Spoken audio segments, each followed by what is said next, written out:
사랑하는 성도 여러분, 주 안에서 평안하셨습니까? 엘리베이터와 게시판에 보면 아버지 학교 모집 요강이 붙어 있습니다. 우리 가정사역위원회가 교회 안에서도 다양한 사역을 하지만 이 아버지 학교는 아버지가 뭐냐, 아버지는 어떻게 아버지 노릇해야 되느냐, 이런 훈련도 하지만 동시에 평신도 운동입니다. 그리고 또 지역 교회들이 연합하는 연합운동이기도 합니다. 우리 아버지들 중에 아버지 학교 아직 수료하지 못한 분들은 많은 분들이 수료를 하시면 가정이 더욱 행복해집니다. 자녀들도 더 행복해지고요.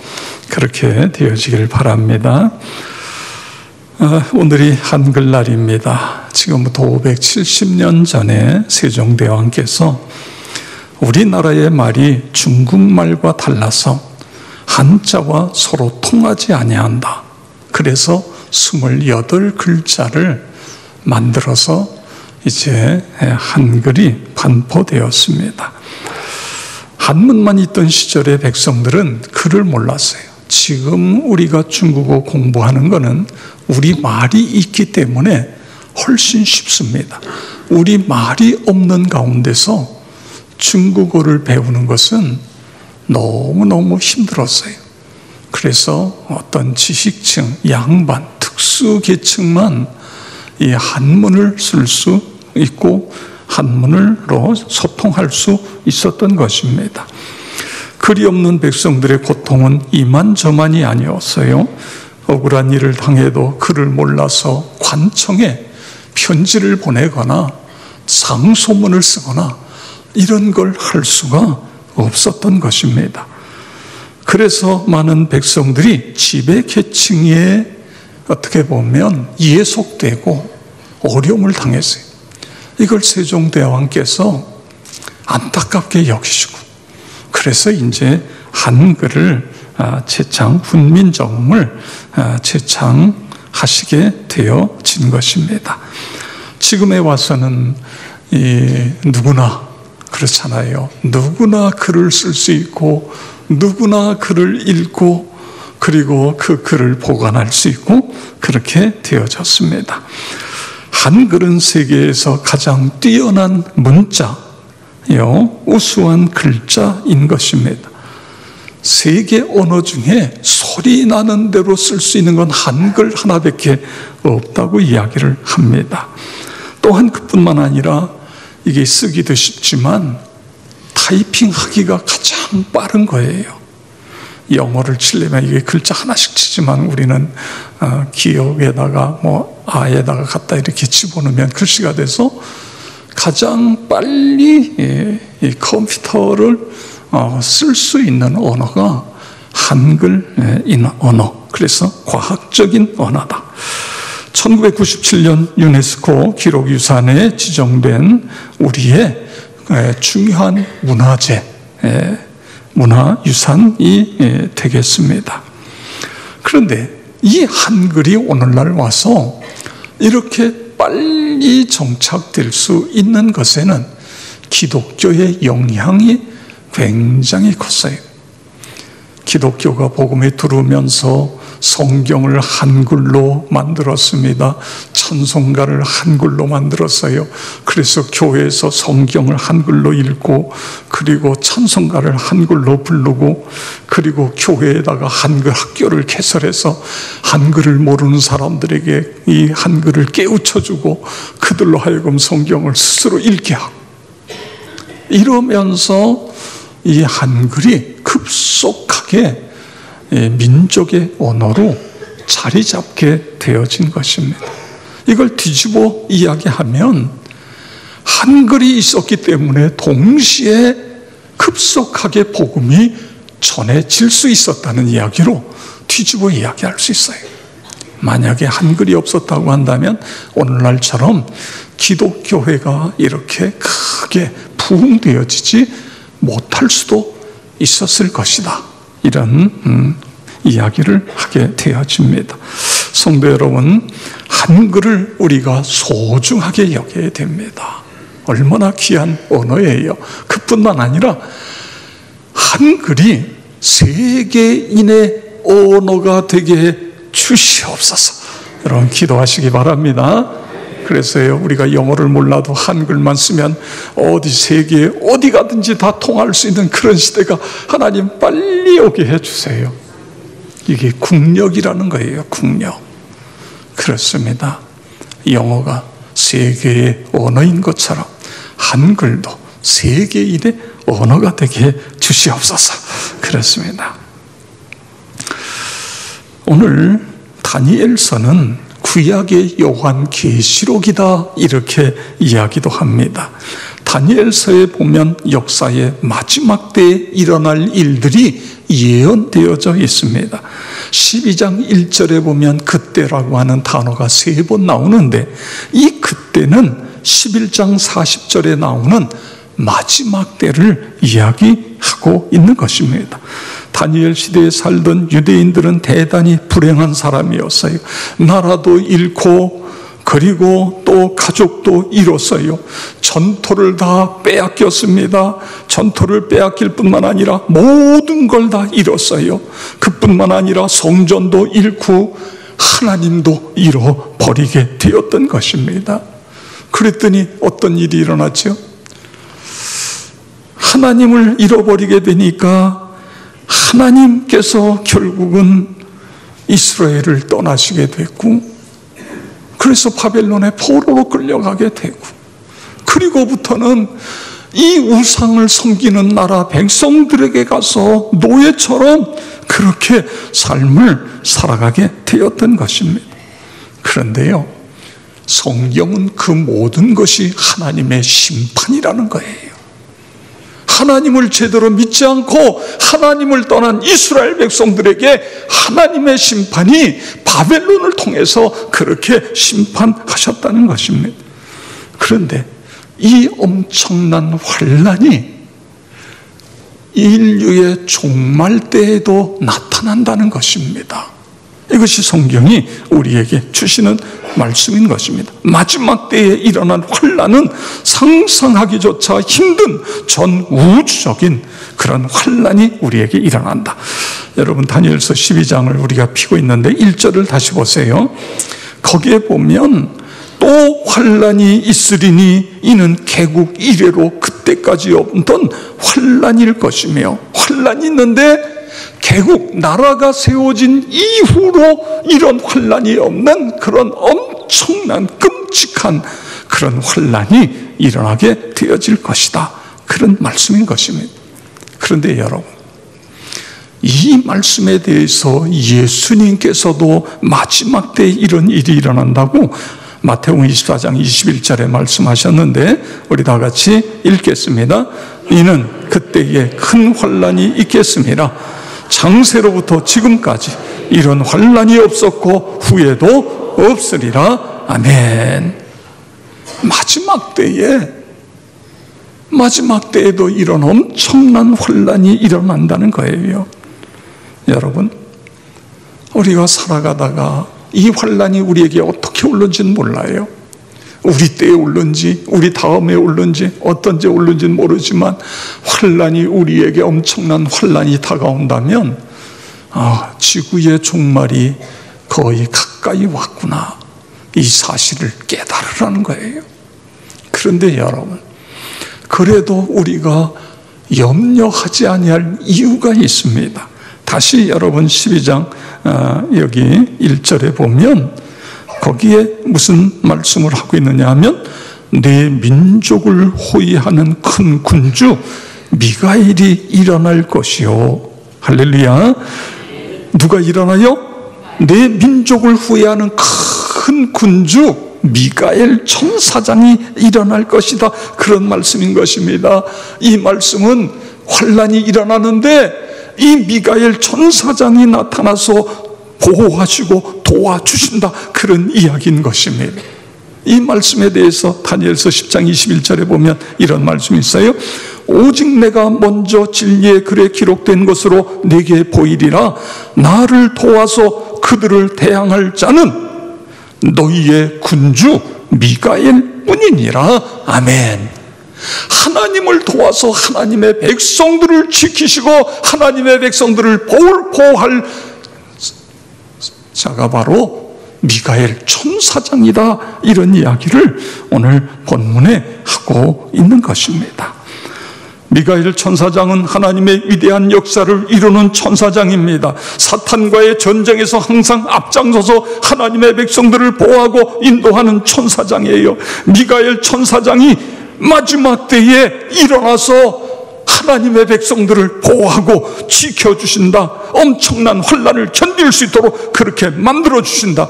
여러분 믿으시기 바랍니다. 그리고 다시 1절에 가서 보면, 12장 1절에 가서 보면, 그때에 네 백성 중 책에 기록된 모든 자가 구원을 받을 것이라. 어디에 기록된 사람이요? 책에 기록된 사람들은 모두가 구원을 받는다, 그거예요. 무서운 환난을 통과하는 걸 이야기하는 거예요. 여러분, 우리가 하나님 앞에 기도하면서 신앙생활할 때에 하나님, 내 이름이 하나님의 생명책에 기록되게 해 주시옵소서. 여러분의 이름이 다 생명책에 기록되어지길 축원합니다. 그래야 하나님께서 그들을 보호하시고 구원해 주신다, 그런 이야기예요. 그런데 여기에 생명책에 기록되어지는 이름은 우리의 이름도 있지만 유대인들의 이름이 있다는 거예요. 혹시 여러분 이런 의구심을 가져보지 않았습니까? 예수님이 유대인으로 이 세상에 오셨어요. 유대인으로 성장하셨고 유대 땅에서 사역하셨어요. 예수님의 12 제자들을 유대인 중에서 선택하셨어요. 그 땅에서 복음이 시작됐고 세계로 뻗어나갔습니다. 그런데 왜 많은 유대인들이 예수를 구세주로 믿지 않는가, 그거예요. 왜 예수 그리스도를 배척하고 있는가? 왜 이런 일이 일어나는가? 이런 의구심이 우리에게 들 수 있어요. 그런데 성경은요, 그것에 대해서도 이야기하는 거예요. 그들이 그렇게 배척할 것이다. 그런데 우리 이방인들이 예수 믿고 구원받는 숫자가 채워지면 이 복음이 유대인에게로 가고, 그래서 유대인들이 하나님께 돌아오게 되어진다는 거예요. 그러면 종말이 온다는 그런 말씀인 것입니다. 우리 로마서 11장 25절 26절 다 같이 읽겠습니다. 형제들아, 너희가 스스로 지혜 있다 하면서 이 신비를 너희가 모르기를 내가 원하지 아니하노니, 이 신비는 이방인의 충만한 수가 들어오기까지 이스라엘의 덜어는 우둔하게 된 것이라. 그리하여 온 이스라엘이 구원을 받으리라. 아멘. 이방인의 충만한 수가 들어온 이후에 이스라엘의 구원이, 온 이스라엘의 구원이 이루어진다는 것입니다. 그런데 여러분, 이스라엘 땅에서는 놀라운 일들이 일어나고 있어요. 이스라엘이 1948년에 독립을 해요. 나라를 잃어버린 지가 이게 얼마나 오랫동안 나라를 잃어버렸습니까? 그렇게 2000년 가까이 나라 없이 살다가 독립을 했어요. 그런데 독립을 하고 나니까 세계 각곳에 흩어졌던 유대인들이 독립된 내 나라로 찾아들어오기 시작하는 거예요. 그런데 그들 중에는 다른 나라에서 살면서 예수를 구세주로 믿은 사람들이 이스라엘 땅으로 들어와서 정착하기 시작해요.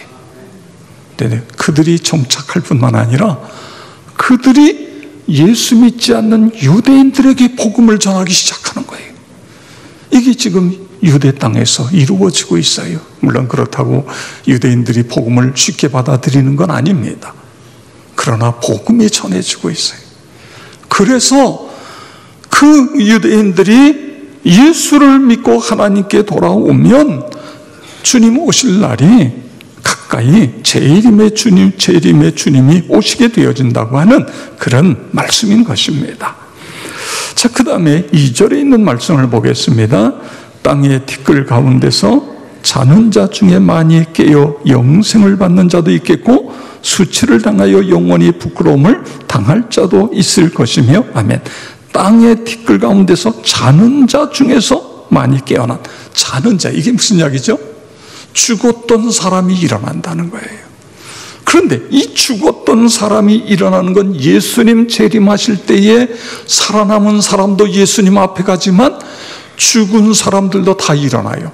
예수 믿다가 죽은 사람도 부활하고 예수 믿지 않다가 죽은 사람도 다 부활해서 예수님 앞에 마지막 심판을 받는다, 그거예요. 마지막 심판. 이것을 요한계시록에서는 백보자, 큰 흰 보자 심판, 이렇게 표현하고 있는 것을 볼 수 있습니다. 그래서 이 심판이 이루어지는데 그들 중에 하나님을 믿고 신실하게 살아간 사람은 영생을 얻을 자도 있고 수치를 당하여 영원한 부끄러움, 영벌에 처하는 자도 있게 되어진다, 그런 말씀입니다. 우리 요한계시록 20장 11절에서 15절인데 다 같이 읽겠습니다.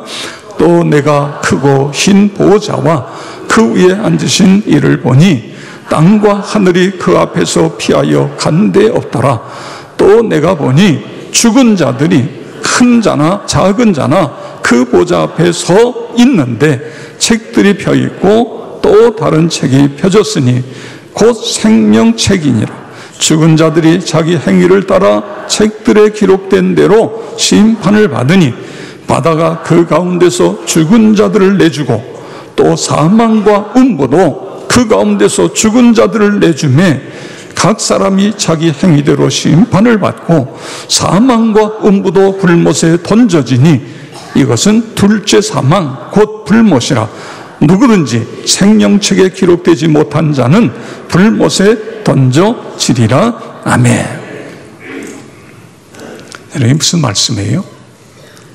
이 두 번째 심판, 흰 보좌 앞 심판, 이 심판 앞에는 모든 자가 다 앞에 쓴다, 그거예요. 심지어는 배를 타고 가다가 풍랑에서 배가 뒤집혀서 물속에 바다에서 죽은 사람들도 바다가 그 사람들을 다 내어놓을 것이다. 그래서 하나님 앞에 다 살아나서 마지막 심판을 받는다고요. 마지막 심판. 여기서 천국과 지옥이 영원히 갈려지게 되어진다, 이런 말씀을 하고 있습니다. 이 말씀을 예수님은 요한복음 5장 29절에서 이렇게 말씀하고 계세요.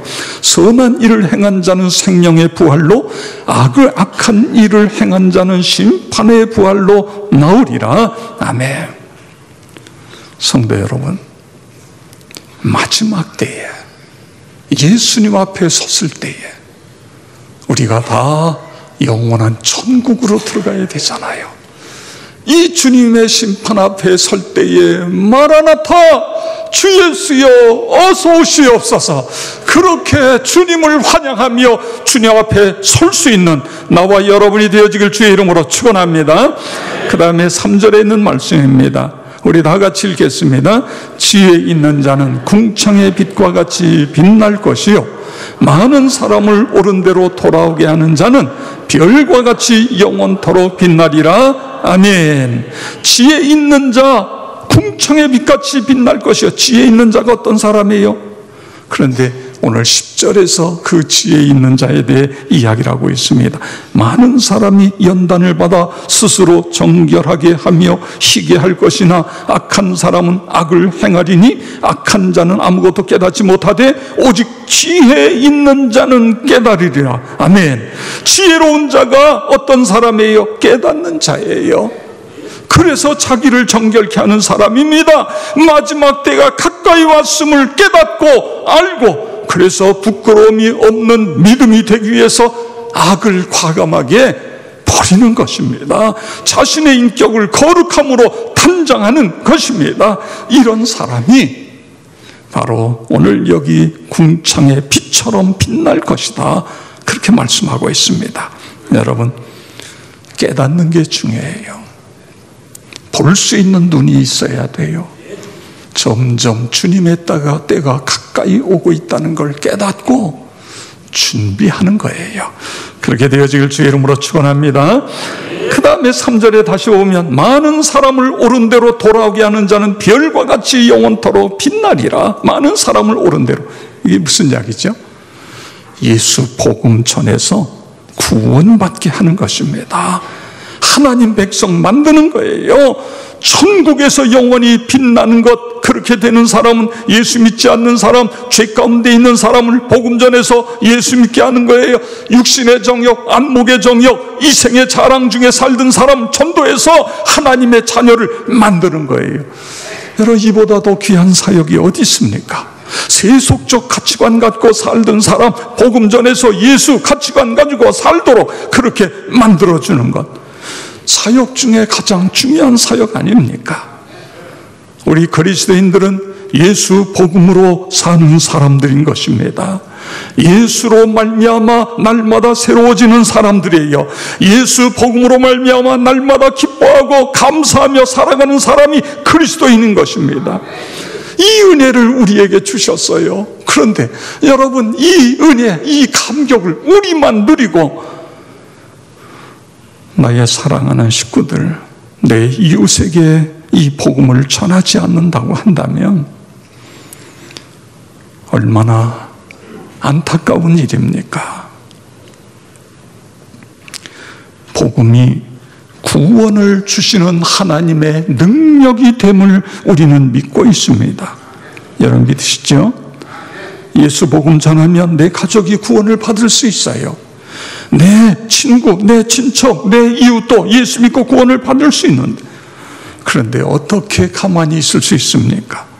복음은 사람을 새 사람 되게 하는 능력인 것을 믿으시기 바랍니다. 마치 물에 빠져 죽어가는 사람을 건지듯이 죄에 빠져 죽어가는 사람을 살려내는 것이 이 예수 복음인 것을 여러분 믿으시기를 바랍니다. 이 복음을 전함으로 내가 사랑하는 사람이 예수의 인생관으로 바뀌는 거예요. 가치관이 바뀌어져요. 예수 믿고 본인은 물론이고 그 가정이 행복해질 수 있는 것입니다. 그래서 주변에 있는 사람들에게 선한 영향력을 끼치게 되는 거예요. 여러분, 이보다 더 신난 일이 어디에 있겠습니까? 그래서 이 복음 전도는 우리 그리스도인에게 주어지는 특권 중에 최고의 특권인 것입니다. 사도 바울은요, 이 특권을 사용하지 아니하고 아무로 천국 가야 될 백성이 지옥 간다고 한다면 그 책임을 내가 다 어떻게 감당하겠는 거예요? 그래서 이런 표현을 써요. 만일 내가 복음을 전하지 아니하면 내게 화가 있을 것입니다. 이 복음을 전하지 않아서. 왜 그래요? 이 복음을 전하면 사람이 구원을 받잖아요. 이 복음을 전하면 영생을 얻게 되잖아요. 이 복음을 전함으로 말미암아 그 사람이 희망을 가지고 인생을 살아갈 수 있잖아요. 그렇습니다. 사람을 살릴 수 있는데 그것을 안 하는 건 직무유기다, 그거예요. 복음을 전해서 많은 사람이 돌아오면, 그래서 오늘 성경은 뭐라고 그러죠? 마지막 때에 그는 하늘의 별처럼 빛나리라. 할렐루야. 그렇습니다. 하늘의 별처럼 빛나는 거예요. 천국의 그 이름이 영원히 빛날 것입니다. 성도 여러분, 이제 우리는 추수감사절을 앞에 놓고 있습니다.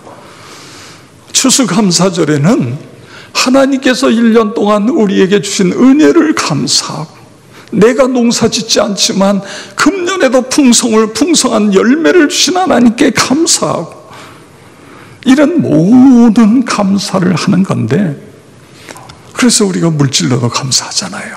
그런데 우리 교회는 물질로도 감사하지만 영혼을 하나님께 추수해서 올려드리며 감사하자. 이게 우리 교회의 추수감사절입니다. 너무너무 귀한 일 아닙니까? 하나님께서 1년 동안 내려주신 복을 감사할 뿐만 아니라 나의 사랑하는 가족, 나의 사랑하는 친구들, 이웃 초청해서 함께 감사하는 거예요. 함께. 모든 식구가 더불어 감사하는 것입니다. 그리고 하나님께 예배드리고 그분들에게 복음을 듣고 갖고 그분들도 예수 믿고 구원받을 수 있도록 해드리는 것이 바로 우리의 추수감사절인 것입니다. 이거 우리가 당연히 해야 되는데, 그런데 하나님은 그렇게 하는 사람들을 어떻게 한다고요? 하늘의 별처럼 빛나게 하리라. 여러분 모두가 그렇게 되어지길 주의 이름으로 축원합니다.